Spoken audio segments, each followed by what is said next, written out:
Hello friends, welcome to my channel. हमने जो previous video में एनीमिया का टॉपिक स्टार्ट किया था उसमें हमने एनीमिया का इंट्रोडक्शन, उसके कॉजेस, क्लासिफिकेशन वो पढ़े थे। और उस वीडियो में मैंने आपको बताया था कि नेक्स्ट वीडियो में जो भी एनीमिया के टाइप हैं उनको हम एक एक करके डिटेल में पढ़ेंगे। आज के वीडियो में हम एनीमिया का टाइप पढ़ेंगे, वो है आयरन डेफिशिएंसी एनीमिया, जो कि न्यूट्रिशनल डेफिशिएंसी एनीमिया में आता है। यहाँ पर हम ये समझ लेते हैं कि आयरन डेफिशिएंसी एनीमिया क्या है। आयरन डेफिशिएंसी एनीमिया, इसके नाम से ही पता चल रहा है कि बॉडी में आयरन की कमी हो जाना। हमारी बॉडी के अंदर जो ब्लड होता है उस ब्लड में कई सारे कंपोनेंट होते हैं, जैसे कि ब्लड के अंदर आरबीसी, डब्ल्यूबीसी, प्लेटलेट और प्लाज्मा होता है। यहाँ पर ब्लड के अंदर जो आरबीसी होती है उसका काम होता है ऑक्सीजन के मॉलिक्यूल को कैरी करना। यहाँ आरबीसी की बात करें तो इसमें जो हीमोग्लोबिन होता है ये प्रोटीन और आयरन से मिलकर बना होता है। यहाँ पर जो ऑक्सीजन होती है वह प्रोटीन और आयरन के साथ बाइंड होकर कैरी होता है। यहाँ पर आयरन की डेफिशिएंसी हो जाती है तो हीमोग्लोबिन का सिंथेसिस डिक्रीज हो जाता है, क्योंकि जो हीमोग्लोबिन होता है वो आयरन और प्रोटीन से मिलकर बना हुआ है। और आयरन की जब डेफिशिएंसी हो जाएगी तो हीमोग्लोबिन का सिंथेसिस डिक्रीज हो जाएगा, और जब हीमोग्लोबिन का सिंथेसिस डिक्रीज हो जाएगा तो हमारी बॉडी के अंदर ऑक्सीजन कैरिंग कैपेसिटी कम हो जाएगी।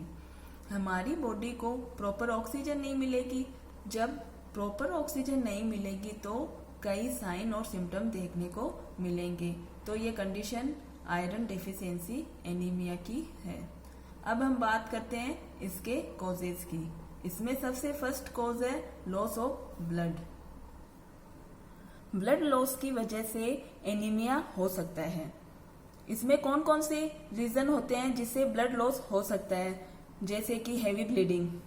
अगर किसी फीमेल्स के हैवी पीरियड्स हो रहे हैं तो इसमें ब्लड लॉस ज्यादा होता है। उस कंडीशन में एनीमिया हो सकता है अगर वो फीमेल डाइट उसके अकॉर्डिंग नहीं ले रही है तो। और दूसरा रीजन है कि ब्लड लॉस का, जैसे कि कोई क्रोनिक ब्लीडिंग हो रही है। अगर किसी पर्सन को पेप्टिक अल्सर की प्रॉब्लम है और वह ब्लीडिंग लगातार हो रही है और वह टाइम से ट्रीटमेंट नहीं ले रहा है तो क्या होगा, ऐसी कंडीशन में भी एनीमिया हो सकता है। नेक्स्ट कॉज है decrease intake of iron. Diet में अगर कोई पर्सन आयरन नहीं ले रहा है, आयरन कौन सी डाइट में या कौन सी चीजों में पाया जाता है, like green vegetable, eggs, meat, इनके अंदर आयरन पाया जाता है। मोस्टली अगर कोई पर्सन ऐसी डाइट कम लेता है या प्रॉपर अमाउंट में नहीं लेता है तो उनके एनीमिया होने के ज्यादा चांसेस होते हैं। नेक्स्ट कॉज हो सकता है poor absorption of iron from intestine. अगर बॉडी पूरी तरह से आयरन को एब्जॉर्ब नहीं कर पा रही है तब भी एनीमिया हो सकता है। तो ऐसी कौन सी कंडीशन होती है जिनमें आयरन एब्जॉर्ब नहीं होता? अगर स्मॉल इंटेस्टाइन में की कोई सर्जरी हुई हो।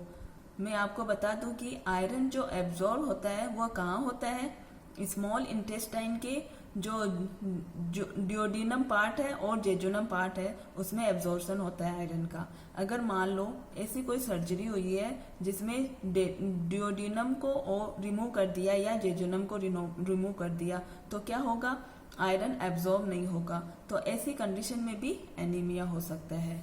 नेक्स्ट कॉज है increase demand for iron in condition like growth and pregnancy. Pregnant lady में ऑक्सीजन और न्यूट्रिशन की डिमांड बढ़ जाती है। तो ऐसी कंडीशन में अगर प्रेग्नेंट लेडी अच्छी डाइट नहीं ले रही है या प्रॉपर अमाउंट में नहीं ले रही है डाइट तो उनमें एनीमिया होने के चांसेस बढ़ जाते हैं। अब हम पढ़ेंगे इसके risk factor. This group of people may have an increase risk of iron deficiency anaemia, जैसे कि इन्फेंट और चिल्ड्रन। अगर कोई बच्चा लो बर्थ वेट है, यानी कि बर्थ के समय उसका वेट 2.5 kg से कम है, तो ऐसे बच्चे को एनीमिया होने के चांसेस ज्यादा होते हैं। और जो बच्चे प्रीमेच्योर है, यानी कि 9 मंथ से पहले जो बच्चे डिलीवर हो जाते हैं तो ऐसे बच्चे को एनीमिया होने के चांसेस ज़्यादा होते हैं। नेक्स्ट है वुमेन। महिलाओं में आयरन डेफिशिएंसी एनीमिया होने के ज़्यादा चांसेस होते हैं क्योंकि उनमें पर मंथ मेंस्ट्रुएशन के टाइम ब्लड लॉस होता है। अगर वो ब्लड लॉस के अकॉर्डिंग डाइट नहीं ले रही है तो उनमें एनीमिया होने के चांसेस ज़्यादा होते हैं। नेक्स्ट इस फैक्टर में आते हैं जो लोग वेजिटेरियन होते हैं। आयरन का मोस्ट प्रोमिनेंट सोर्स होता है वो है मीट। जो वेजिटेरियन लोग होते हैं वो मीट नहीं खाते हैं, तो ऐसे लोगों में भी आयरन डेफिशिएंसी एनीमिया होने के चांस ज़्यादा होते हैं। नेक्स्ट फैक्टर होता है जो ब्लड डोनर होते हैं। जो लोग बार बार ब्लड डोनेट करते रहते हैं और प्रॉपर डाइट नहीं लेते हैं तो उन लोगों में भी आयरन डेफिशिएंसियां होने के चांसेस ज़्यादा होते हैं। अब हम बात करते हैं इसकी पैथोफिजियोलॉजी की।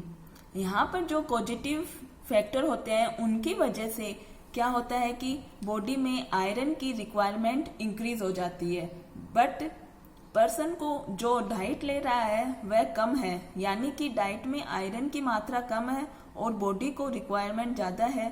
तो ऐसी कंडीशन में क्या होता है, बॉडी उस रिक्वायरमेंट को बैलेंस करने का काम करती है। आयरन हमारी बॉडी में फेरिटिन के रूप में स्टोर रहता है। जब भी बॉडी में आयरन की रिक्वायरमेंट बढ़ती है तो बॉडी फेरिटिन को आयरन के रूप में यूज करने लग जाती है। ऐसा टाइम भी आता है जब इसकी डेफिशिएंसी हो जाती है, जब पर्सन डाइट सही से नहीं ले रहा है और बॉडी में स्टोर फेरिटिन भी यूज में आ गया, तो एक टाइम ऐसा भी आएगा जब बॉडी में आयरन की बिल्कुल डेफिशिएंसी हो जाएगी। तो इस कंडीशन को बोलेंगे आयरन डेफिशिएंसी एनीमिया। अब हम बात करते हैं इसके सिम्टम की। तो फर्स्ट सिम्टम है फैटिग। पर्सन को थकान रहेगी, कमजोरी रहेगी, क्योंकि पर्सन में आरबीसी की कमी या हीमोग्लोबिन कंटेंट कम है तो बॉडी को ऑक्सीजन कम मिलेगी, जिससे बॉडी के टिश्यू की डिमांड पूरी नहीं होगी। इस वजह से पर्सन को थकान महसूस होएगी। फिर नेक्स्ट सिम्टम है pale skin, mucous membrane and sclera. जो भी एनीमिक पर्सन होते हैं उनमें ब्लड की कमी होती है, जिस वजह से उनकी स्किन पीले रंग की दिखने लग जाती है। नेक्स्ट सिम्टम है डिज्निया ऑन एक्सरशन। ऐसा इसलिए होता है क्योंकि बॉडी में ऑक्सीजन की डिमांड बढ़ रही है, जिस वजह से हार्ट बीट भी बढ़ती है और साथ में रेस्पिरेटरी रेट भी बढ़ जाएगी, क्योंकि बॉडी ज़्यादा से ज़्यादा ऑक्सीजन ले सके, जिससे डिज्निया की प्रॉब्लम बढ़ेगी। नेक्स्ट सिम्टम है पाल्पिटेशन। यह इसलिए होता है क्योंकि ऑक्सीजन की डिमांड बढ़ गई तो हार्ट ऑक्सीजन की डिमांड को पूरी करने के लिए जल्दी से जल्दी काम करेगा, यानी कि ब्लड को जल्दी से जल्दी पंप करेगा, तो हार्ट बीट बढ़ जाएगी। नेक्स्ट सिम्टम है हेडेक एंड वर्टाइगो। जो एनीमिक पर्सन होते हैं उनमें सिर दर्द और चक्कर की प्रॉब्लम देखने को मिलती है, क्योंकि ऑक्सीजन की कमी की वजह से ये हेडेक और चक्कर आने शुरू हो जाते हैं। फिर नेक्स्ट सिम्टम है पुअर एपिटाइट। इसमें भूख कम लगती है। अब हम बात करते हैं इसके डायग्नोसिस की। सबसे पहले हम पर्सन की हिस्ट्री कलेक्ट करेंगे। Present history, past, medical history, ये सब पहले कलेक्ट करेंगे। इसके बाद में हम पर्सन का फिजिकल एग्जामिन करेंगे। इसमें हम पर्सन को ऑब्जर्व करेंगे तो उसकी स्किन पेल मिलेगी, तो इससे हमें आइडिया हो जाएगा कि पर्सन एनीमिक है। नेक्स्ट डायग्नोसिस है हिमेटोक्रीट। यदि हम हिमेटोक्रीट वैल्यू नॉर्मल वैल्यू से कम आ रही है तो यह इंडिकेट करता है कि पर्सन एनीमिक है। हिमेटोक्रीट वैल्यू इसकी नॉर्मल वैल्यू वुमेन्स में तो 35 से 45% होती है और मेन में 40 से 50% होती है। यदि इसके अंदर यह हिमेटोक्रीट वैल्यू नॉर्मल से कम आ रही है तो हमें यह आइडिया हो जाएगा कि ये पर्सन एनीमिक है। नेक्स्ट है हीमोग्लोबिन लेवल।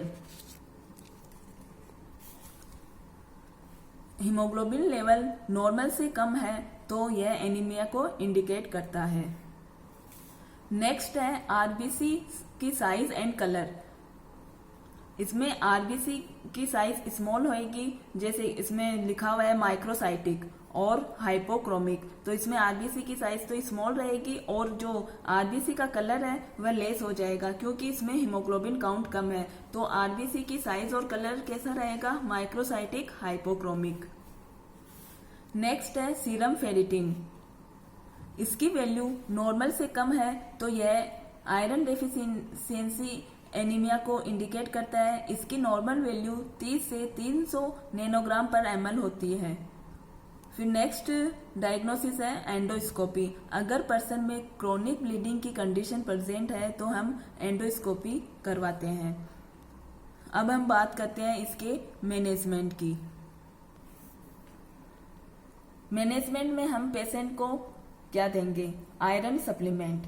आयरन सप्लीमेंट में हम पेशेंट को आयरन रिच डाइट देंगे, जैसे कि green vegetables, meat, egg, spinach. इसके अलावा पेशेंट को आयरन टेबलेट भी दे सकते हैं। यदि पर्सन को क्रोनिक ब्लीडिंग हो रही है तो या जैसे कि पेप्टिक अल्सर या पाइल्स है तो पर्सन को एंटीबायोटिक और अदर ड्रग्स भी दे सकते हैं। तो ये बात हो गई इसके मैनेजमेंट की। आई होप ये टॉपिक आपको समझ में आ गया होगा। Thank you for watching this video.